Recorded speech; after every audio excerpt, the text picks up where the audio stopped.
This is John Strohmeyer, and we're coming to you live from Clio Cloud Conference 2022 in Nashville, Tennessee. We have a lot of great interviews this week. Looking forward to sharing them with you. Jack Newton, thanks for sitting down with us here, taking time out of ClioCon 2022. Thanks for having me. I'm really excited to join you, John. Jack, you've already given one keynote. I'm instead going to focus on the presentation you and Matt Homan and Nefra just gave. That's right. On designing your experience. Oh, that was so fun. And I got to sit in on a little bit before I had to come and get prepped for you. I'm going to start with some definitions because these are things that people get confused. I talk about service. Service for me is what the firm is doing to deliver for the clients. Right. We think about it as adjectives and adverbs: fast, easy, painless, smooth. Experience. You're focused on this. It is what the client is receiving. Right.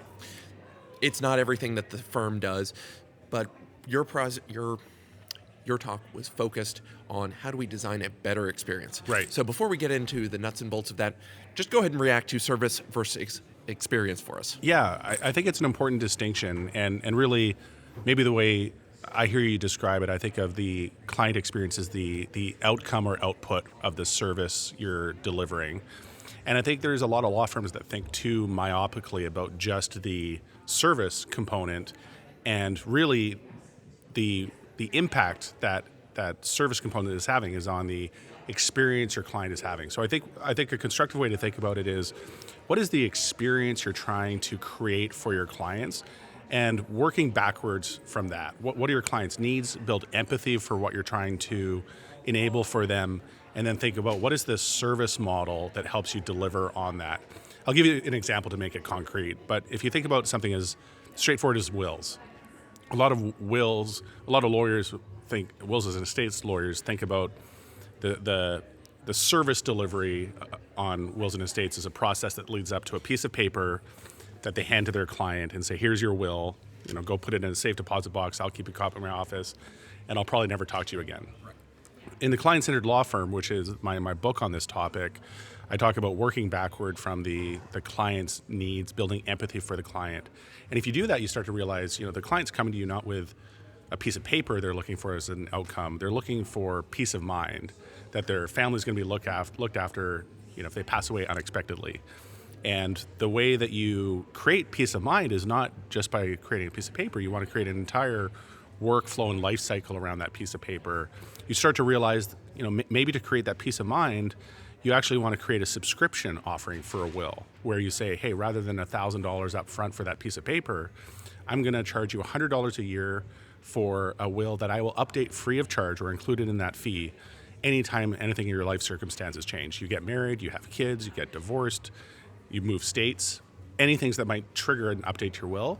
You're thinking about what is the experience of peace of mind being the outcome you want to create, and then what that completely redefines the service model you need in your law firm to fulfill that. So those are that's the interrelationship I see, and as you said earlier, they're two sides of the same coin. But I think you really want to put yourself in your client's shoes, have empathy for your clients, and think about what is the experience you want them to feel as they work with you through their legal issue. Right, and thinking back to one of the presentations yesterday, I'm of course going to blank on it, but somebody was saying, lawyers are hired for needs, not wants. Right. And what it comes down to, me as a trust and estates attorney, you're talking about exactly what I'm doing all day long. We are helping folks see into the future. How do we bring that expertise up? We know where there is going to be a mess. Right. How can we help you with that? Again, it's on the front page of our website. No unfinished business is our tagline. Right. Because we want to make sure when they pass, they don't have anything left, or we've minimized what that's going to be. Yeah. When it comes down to, clients don't care if they get a will or a trust or power of attorney or HIPAA authorization. If I could give them a singing bush that would just tell people what to do when they die, they would pay just as much for that, knowing that all we have to do is keep the bush alive. Maybe even more as a singing bush. Potentially. It's problems scientists are hard at work. Yeah. Well, it's a good... Seth Godin spoke at ClioCon a couple years ago. You might remember a quote he had from that speech, which was, people don't wake up with billable hour problems. Correct. And they don't wake up with problems like, they don't wake up realizing they need that power of attorney. They wake up with problems that lawyers should be positioning themselves to solve and be, as you're framing it, be advisors. I've been through this 45 times. I know the challenges that are around the corner for you. I can help you see around that corner, and I can help make sure you don't get broadsided by something like I've seen in 45 other circumstances. And that role as a trusted advisor is something I think a lot of lawyers could embrace in their mindset, which is, again, one of the topics I talk about a lot in the client-centered law firm. Right, and what it is, lawyers are brought in because we are the expert in the situation. Right. It requires, for me as trust and estates attorney, I'm not doing family law, I'm not doing criminal defense, I'm not doing litigation of any sort. I am the focused expert on my little area. Yeah. And bringing it back to client journey, Yep. what your processes are, it's all about how can we effectively deliver the expertise we have, because it comes down to consistently delivering it. Right. Bringing it back to my former Canadian boss, Isidore Sharp, what I learned at Four Seasons was we're going to do this day in and day out for everybody who walks in the door, whether it's the exhausted executive, the movie star who wants to be treated like a regular person, or the family that's vacationing that wants to be treated like movie stars. Right. We're here to provide that kind of consistent baseline. And to get to what you were talking about with Matt and Nefra, you have to know what your process looks like. You need to know what that journey looks like beyond we're going to meet, we're going to draft documents, you're going to sign them, and then we're going to wish you, goodbye and good luck. Yeah. That's right. Go from there, Jack. So yeah, zooming out a little bit, and this is one of the central concepts in the book and the workshop, which is you want to be orienting all of your thinking around the client journey. And again, this is from the client's perspective, the journey they go through, everywhere from the awareness stage where they're first learning about the fact that they have a legal issue, the research phase to where they start researching different law firms and in all likelihood typing a set of search terms into Google and looking at Google My Business reviews and deciding who to work with, to the decision and the actual working through the matter stage where they're going to be sending you documents, potentially they're going to be meeting with you virtually, potentially in person, all the way through to payment and advocacy, which is the final stage where hopefully they're leaving the interaction with your law firm a net promoter, they're writing online reviews about you, they're telling friends and so on. So this client journey is really central to how you need to think about how you're going to enhance the client journey. And what we walked through in this workshop is really interesting. But if you look at the client journey and think about it from how am I going to improve things perspective, we went through a process called Annoyance Mapping to start with. And if you look at that client journey, you just look at the different stages. You can just pick one. You can do this for each one of the stages. But let's say you look at the research and decision-making phase as a starting point. Do annoyance mapping for that. And the annoyance mapping might be just intuitively what you know from what you hear from clients. You might need to interview clients and ask them this question. And what we talked about in this workshop is the fact that you need to be even careful in the language you use, because if you said, what did you hate about working with my firm? Hate's a very strong word, right? If you ask my wife what she hate about me, there's like maybe one or maybe two things she hates about me that she's able to live with. We've been married for 20 years though, so she doesn't hate them that much, obviously. But ask her what annoys her about me, and it'll be a much, much longer list. Right. These are just friction points that are going to maybe even subconsciously degrade your perception of the quality of legal services you got. So this annoyance mapping is a really important process. Ask your clients what annoys them about working with you. They might tell you, it annoyed me, I went to your website and all you had on your website was your phone number. I went to your website because I want to interact with you electronically. I want to interact with you online. I want an online intake form. I might want live chat with you, but I don't want to pick up the phone and phone you. If I wanted to do that, I wouldn't have gone to your website. I would have just stopped at your Google My Business listing and phoned you. So thinking about those minor annoyances, if we look at the legal trends report data for what's another annoyance we hear from clients all the time, is I expect to hear back from my lawyer immediately.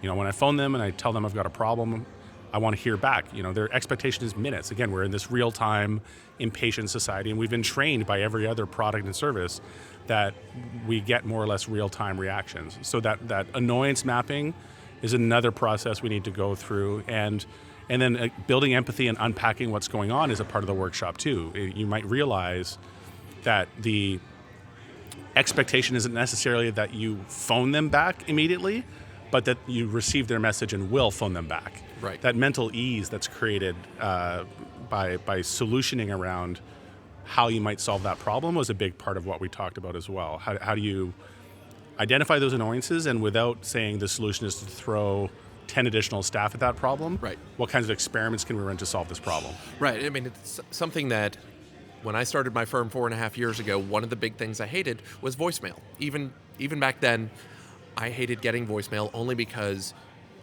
when I got to voicemail, I knew who knows when this person's going to remember to check their red blinky light. Right. Or if they were like me, it's not that I was ever afraid of tech, but the phone systems were never as intuitive as you wanted them to be. Right. And it just fell off to the wayside. So we, in designing our firm and designing how things work, you can't get to voicemail. I use a cell phone as my direct line, but I figured out how to have it route, instead of to the voicemail, go back to Smith so that they're picking up the phone. Right. And I know if I see a call that I can't or won't answer, it's going to roll to Smith. They'll triage it as appropriate. But I like what you were also... I'm just going to say that's a great example of the annoyance, the friction, the frustration that can create for both the client and for you, and the peace of mind it creates for you. It makes you much calmer, more satisfied with your job. Right. Let's not forget that impact. Your client's taken care of. If this is really a burning tire fire level crisis, somebody else is going to phone you from that number you always pick up, and you'll be able to take care of it. Or the client's been routed to somebody who's more immediately available. So again, there's a lot of technology solutions to these problems that the answer isn't, well, go hire 10 other lawyers so we can always pick up the phone when somebody phones. Have appropriate routing, have appropriate technology, have the right kind of even virtual services like Smith that you can leverage to drive that outcome. Exactly. It's the simple solution, the money we're paying for things like Calendly or Acuity or whatever it is. There are the easy solutions that address the real problem. When will I hear from you? Yeah, and think about the client experience. We talked about this working backwards from the experience. The experience in that voicemail example, when the client leaves you a voicemail, it's not just you being stressed about, is there a burning tire fire in that voicemail that I need to be, you're going to be worried about it in the back of your mind. Your client is also worried that you're not going to receive that voicemail. They don't know when you're going to respond to it. They don't know if you check voicemail daily, hourly, monthly, or like me, never. You need to. So they're left in a position of uncertainty and anxiety. So this idea that, hey, just route them. All they want to know is somebody got their call, and all they want to know is John's going to phone me back. And it's just as simple as connecting those dots. And if you work backward from that experience, again, all they want is the peace of mind that John's going to phone me back. They don't need to speak to you right this minute, right, but knowing that Smith being able to look at your calendar and say, John's got an opening at 2 and he'll phone you back then, that creates huge peace of mind. Exactly. And then it's knowing, process, the journey. We've got to start somewhere. Unlike Athena, it's not going to spring fully formed from Zeus's head. Right. Lawyers, I know right now, are hearing, every situation is different. I can hear you scream. But knowing, look, you've got to start somewhere. It's going to be bad. But that, being bad at it for a little bit, as you dial it in, it'll help you figure out things. For example, I have my assistants reach out once a week to referral sources, partners, friends, just in the area. Get me on somebody's lunch calendar at least once a week, so I'm building that up. Yep. It started with just send them the Calendly link. Hey, here's the link. Why? Well, that was easy for me. But I got some pushback from lawyers of a surprising number of generations. Can you at least, I don't like the link. They push back on that. Okay, fine. But changing the verbiage to where it's, when I was talking to my assistants this morning, when you reach out to this next person, find 2 dates on the calendar, just say, are you available October 17th and October 19th, because those are available, or share some times, or here's the link, and just kind of figure out the language. Yeah. if we've offended you with one, right. we probably will get you with the other. That's a pretty easy thing to iterate on. Right. And no one's saying, hey, John, I never want to speak to you again because they found the language a bit off-putting. They're just giving you the feedback, and you can iterate and tweak. And that idea of iteration, is number one. What stops a lot of lawyers, even before this experiment you're talking about, is the fear of failing. And legal is not a profession that does a great job of encouraging failure. But for you to be good at something, regardless of whether you're a lawyer or a professional basketball player or a software developer, the path to doing something successfully is doing something really poorly to start with and failing outright in some cases. And that willingness to accept risk and just say, hey, the stakes are low. I can iterate on this if it doesn't work great. I'm going to get an experiment out in the wild and then change and iterate based on feedback I get is just such a powerful way of approaching these kinds of opportunities. And I think there's too many. I talk about this quite a bit in the workshop as well. This idea that lawyers, because they are trained to be perfectionists, because they are risk adverse, are not great at doing experiments. And when they look at something like, how do I improve my overall client experience? How do I become a client-centered law firm?